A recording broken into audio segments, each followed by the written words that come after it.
বেতের ডালায় রেশমি রুমাল টানা, অরুণ বরণ আম এনো গোটা কত। কবি রবীন্দ্রনাথ তার বেথিকা কাব্যগ্রন্থে আমকে নিয়ে এই সুন্দর উক্তিটি করেছিলেন। আম বাঙালি জাতির একটি আবেগের নাম। আম হচ্ছে সিজনাল একটা ফল। এটা মূলত সিজনের জানুয়ারি ফেব্রুয়ারি থেকে এর মুকুল আসতে শুরু করে এবং এপ্রিল মের দিকে এই আমগুলো পাকা শুরু করে এবং আমগুলো বাজারে অ্যাভেলেবল পাওয়া যায়। কিন্তু এখন বর্তমানে সারা বছরই বাংলাদেশে আম পাওয়া যায়, কারণ 2018 সালে থাইল্যান্ডে উৎপত্তি এই কাটিমন জাতের আম, যেখানে আমি দাঁড়াইয়া আছি, এই বাগানটা পুরাটাই কাটিমনের আম। এই এই আমগুলো বাংলাদেশে 2018 সালে আসে এবং 2018 সাল থেকে এর বিস্তার লাভ করতে শুরু করে এবং আস্তে আস্তে এই আমগুলো বাংলাদেশে খুব জনপ্রিয়তা লাভ করে। কারণ হচ্ছে এই আমগুলো ডিম্বাকৃতির হয় এবং এই আমগুলো পাকলে পুরাটাই একটা হচ্ছে হলুদ একটা কালার ধারণ করে এবং সুন্দর একটা রং হয় এই আমের।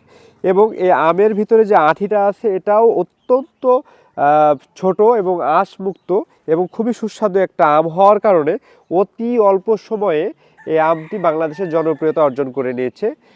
বর্তমানে আম সারা বছরই বাংলাদেশে উৎপাদন হয়, তবে দামের দিক দিয়ে একটু বেশি, কারণ হচ্ছে যেহেতু সিজনাল একটা ফল এবং বাংলাদেশে অ্যাভেলেবল পাওয়া যাচ্ছে সবসময় এবং খেতেও অনেক সুস্বাদু, সেই ক্ষেত্রে হয়তোবা দামটা একটু বেশি। তবে যখন আস্তে আস্তে এটার বিস্তার বেশি লাভ করবে, বাংলাদেশে এটার উৎপাদন অ্যাভেলেবল হয়ে যাবে, তখন হচ্ছে হয়তোবা দামটা নাগালের মধ্যে চলে আসবে।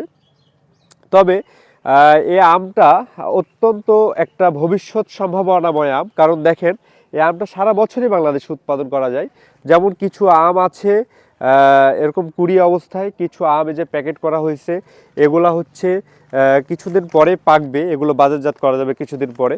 আবার দেখেন কিছু এই যে মুকুল অবস্থায় আছে, এই মুকুলগুলো আবার হয়তো বা আস্তে আস্তে এগুলো হচ্ছে কুড়িতে পরিণত হবে এবং আস্তে আস্তে এগুলো বাজারজাত করার মতো ব্যবস্থা হবে। তো এইভাবে সারা বছরই এই গাছগুলো এভাবে হচ্ছে ফল দিতে থাকে। তাই এই গাছটা এবং এই আমগুলো বাংলাদেশে প্রচুর জনপ্রিয়তা পাচ্ছে।